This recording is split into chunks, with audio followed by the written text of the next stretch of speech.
Oke, selamat datang di vlog Vietnam.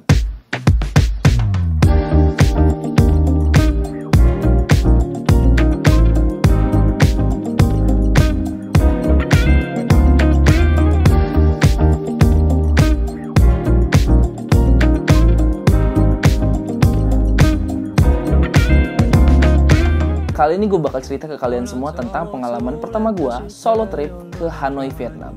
Kenapa gue pilih Vietnam? Karena gue ini memiliki sebuah target, yaitu berkeliling ke 5 negara besar Asia Tenggara. Yang pertama udah pasti Indonesia, Thailand, Vietnam, Singapura, dan juga Malaysia. Dan dari kelima ini yang belum adalah Malaysia. Karena di kesempatan kali ini gue bisa langsung pergi ke 2 negara, yaitu Singapura dan juga Vietnam.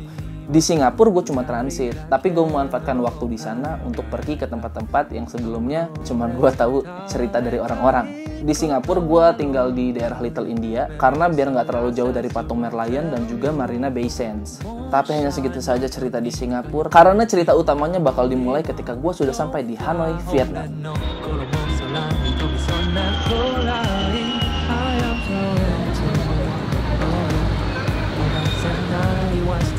Oke, sekarang udah ada di jalanan di Hanoi, di daerah Old Quarter.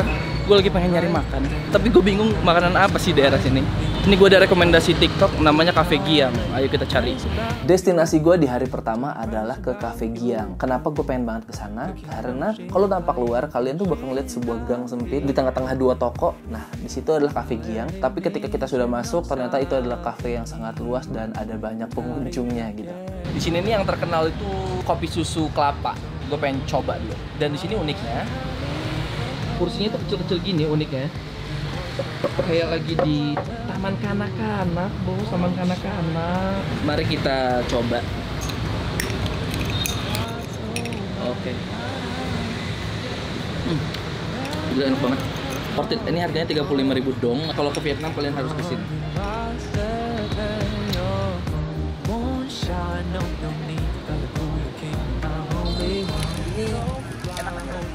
Sayur, daging, roti, banyak banget bumbu-bumbu khas Vietnam. Sebenarnya di Indonesia juga ada beginian, Subway gitu, tapi ini cita rasa yang beda aja.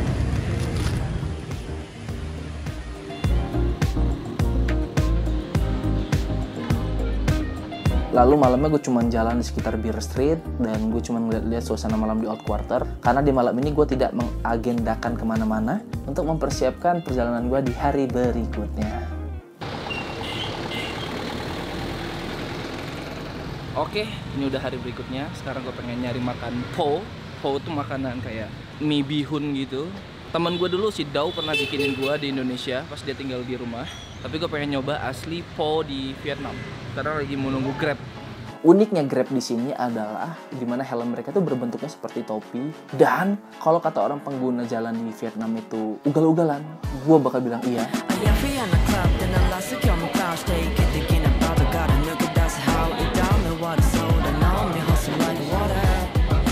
Kita udah sampai di pos 10. Ayo kita coba rekomendasi dari TikTok nih. Dan ketika gue coba rasa asli pho di Vietnam, enak banget. Tapi lagi-lagi ternyata di ciri khas Vietnam ada aroma rasa yang memang tidak ada di Indonesia dan itu gue nggak bisa jelasin sama sekali dan itu cukup mengganggu untuk lidah gue. Tetapi mau gimana, kita ada di sana, kita harus menikmatinya. Gue baru aja selesai makan pho 10 di sana tadi, harganya 65.000 dong dan menurut gue enak. Gue lagi di jalan Lee Kwok Soo dan gue pengen ke gereja katedral. Oke, kita jalan.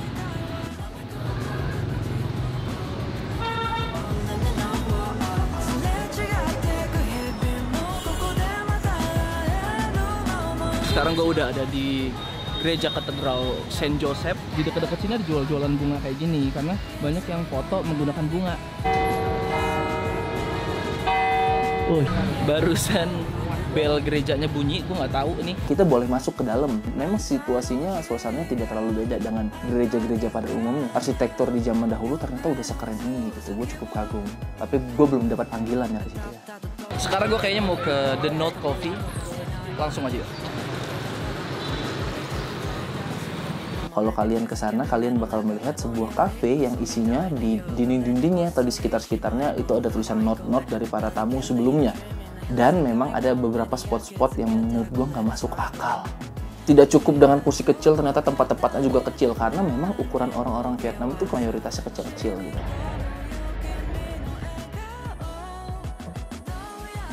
Bisa dilihat sendiri kenapa ini disebut dengan The Knot Cafe. Ya karena banyak knot yang ditempel oleh pengunjung di sini. Tapi kafe ini isinya nggak ada orang Vietnam sama sekali.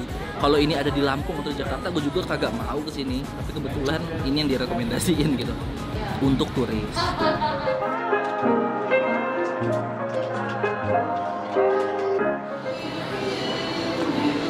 Persis kayak di Thailand. Uniknya di sini, di Indonesia itu kan kagak ada sayur ya biasanya. Ini dikombinasiin dengan ayamnya, bos.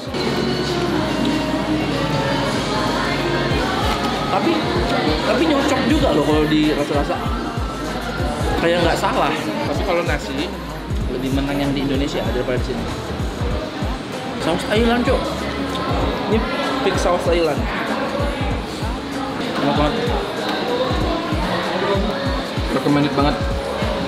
Gue baru aja dari McDonald dan tentunya McD di sini ini lebih enak daripada yang di Indonesia. Satu level lah dengan McD Thailand. Setelah dari McD, gue pun akhirnya jalan di sekitar sana dan gue menemukan sebuah es krim yang cukup terkenal di sana.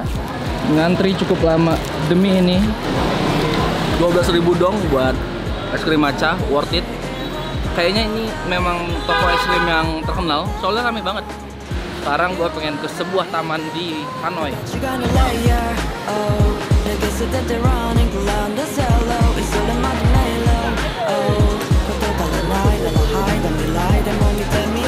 Kayaknya di Indonesia tuh jarang ya olahraga ini, tapi pengen ikut main, tapi takut dibilang so asik. Dan gue melihat sebuah olahraga yang dimainkan orang-orang, tetapi cukup jarang terlihat di Indonesia. Mungkin kalian udah pernah melihat olahraga ini di internet, tapi memang masih jarang olahraga ini dimainkan di Indonesia. Tetapi di Vietnam, ini dimainkan hampir semua kalangan, anak kecil sampai bapak-bapak main olahraga tersebut. Buset, di sini lambang Palu dan Arit beserta lambang negara bersanding. Agak ngeri ya. Lanjut yuk jalan. Dan sepanjang gue berjalan-jalan sekitar sana, gue pun kayak tersadar gitu, ternyata pemanfaatan ruang publik di Vietnam ini lebih bagus daripada di Indonesia dan juga Thailand. Di Vietnam benar-benar digunakan untuk olahraga, ada tempat untuk orang-orang tua kayak senam segala macam. Dan yang paling penting adalah tidak ada jualan takoyaki di pinggir-pinggir seperti yang ada di Taman Gajah.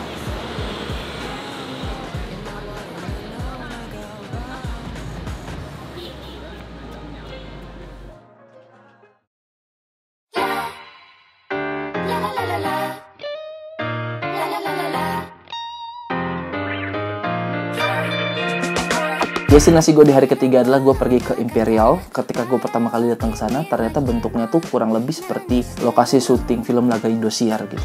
Ini harusnya destinasi gue nanti sore. Jalan-jalan nggak taunya gue nyampe sini. Ini vibesnya kayak sinema laga Cina yang di Indosiar itu loh. Sebenarnya ini ada tiket masuknya 30.000. Tapi pas gue nanya satpamnya, dia bingung, gue juga bingung. Endingnya ya udah masuk deh. Ya udah gue masuk. Dan karena itu adalah hari Jumat, gue pun akhirnya pergi ke Masjid An-Nur di kota Hanoi.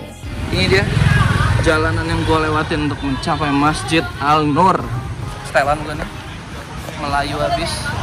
Kita udah sampai di masjidnya, yaitu Masjid Al-Nur Tan Duong Hoi Kam. Dah, ada yang minta-minta juga bro. Jadi tempat wudhunya tuh semirip sama yang kayak ada di Thailand. Konsepnya kayak gitu. Dan ini masjidnya. Sekarang gue mau salat dulu. Trong một hadis mà Nabi Muhammad từng thuật lại từ ông Abi Sa'id al-Khudri. Gue barusan jalan di sekitaran Hoan Kim Lek dan gue ngeliat ada makanan yang enak gitu di gambar. Nah namanya tuh Loteria dan ini kita bakal nunggu makanannya. Harganya juga murah, cuma 44.000. Ada chicken ball, sayuran, telur dan nasi. Kita coba dulu chicken ball ya. Kalau makan di Vietnam yang gue perhatiin, mau makanan apapun ya, mau McD, mau ini, udah ada campuran kayak bau tanaman apa gitu, gue nggak tahu namanya. Hampir semua makanan pasti ada bau dari tanaman itu. Di hari itu gue tutup lagi dengan berjalan-jalan di Hoan Kim Lek karena di hari itu orang-orang yang berkunjung ke sana cukup banyak. Chỉ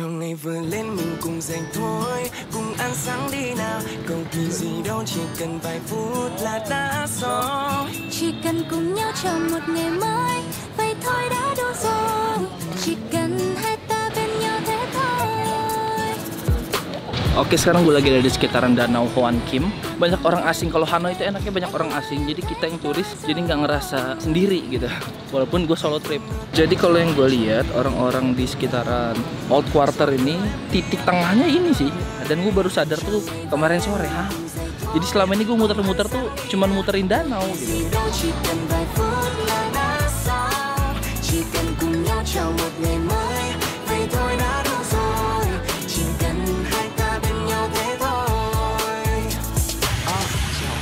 Hari keempat di Hanoi.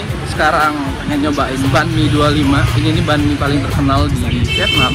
Sekitar 450 meter dari hotel.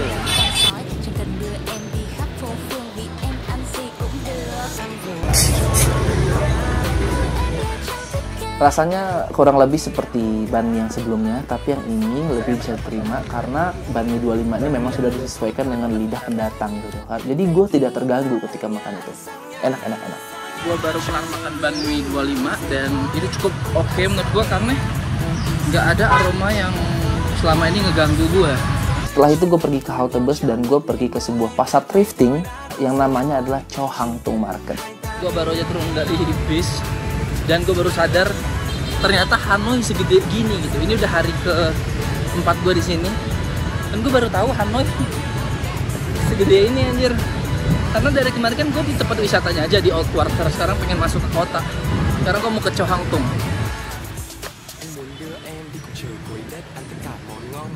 Di sana gue mendapatkan sebuah jaket. Nah ini jaket yang lagi gue pakai ini adalah thrifting di sana dan juga ada sebuah baju gue dapat di sana. Setelah itu gue pergi ke sebuah stadion yaitu My Dinh National Stadium atau Stadion Timnas Vietnam.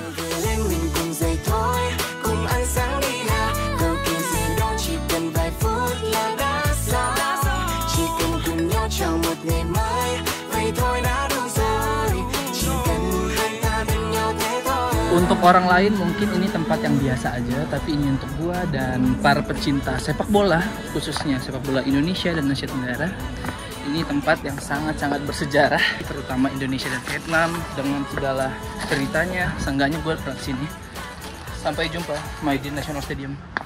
Setelah dari sana gue pergi ke Trend Street, di mana itu adalah destinasi utama yang sangat diinginkan oleh para turis.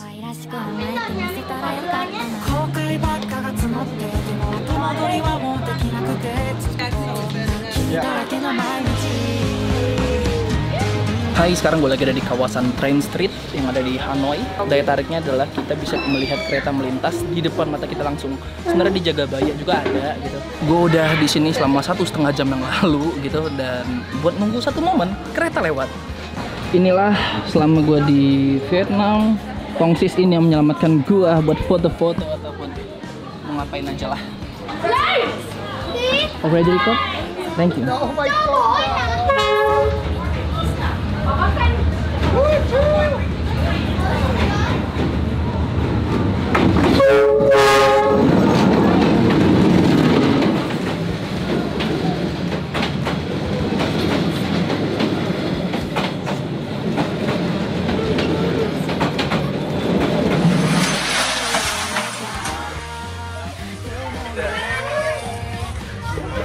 Berakhir sudah kebersamaan di Trend Street, Bung.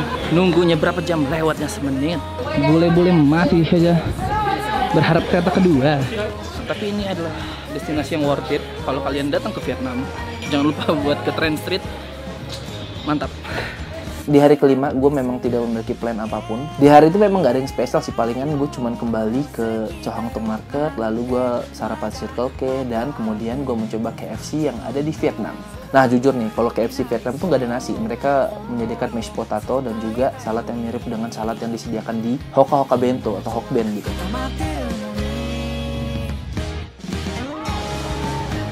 Ini adalah suasana di malam terakhir gue di Hanoi. Ternyata di daerah Hoan Kim Lek bener-bener gila. Bener-bener banyak kegiatan di sini. Ternyata ini adalah kalau weekend. Mereka selama ini gue sangat bersyukur malam terakhir gue adalah weekend. Jadinya tidak akan mudah untuk dilupakan.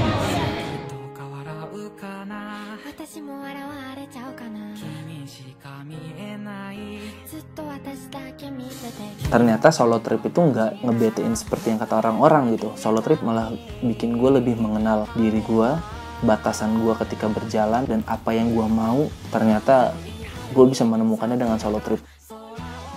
Di hari terakhir gue memulainya dengan gue berjalan di sekitar Hoan Kim Lek, dan gue kayak menapak tilas hal yang udah gue lewatin dari hari pertama sampai hari terakhir gitu. Gue sedikit emosional lagi di sana karena gue sedih dan juga bangga gitu. Akhirnya gue bisa mewujudkan impian gue pergi ke tempat yang gue inginin dari kecil, dan gue kayak nggak pengen pergi karena Hanoi begitu nyaman gitu di mata, dirasa juga. Sekarang gue lagi ada di Hanoi. Terima kasih untuk teman-teman yang udah mau dengerin cerita gue tentang pengalaman gue solo trip pergi ke Hanoi, Vietnam. Terima kasih sudah menonton video ini. Jangan lupa untuk subscribe aja kalau kalian pengen ngikutin cerita gue tentang trip ke tempat-tempat berikutnya. Gue Yang Guntara, sampai jumpa.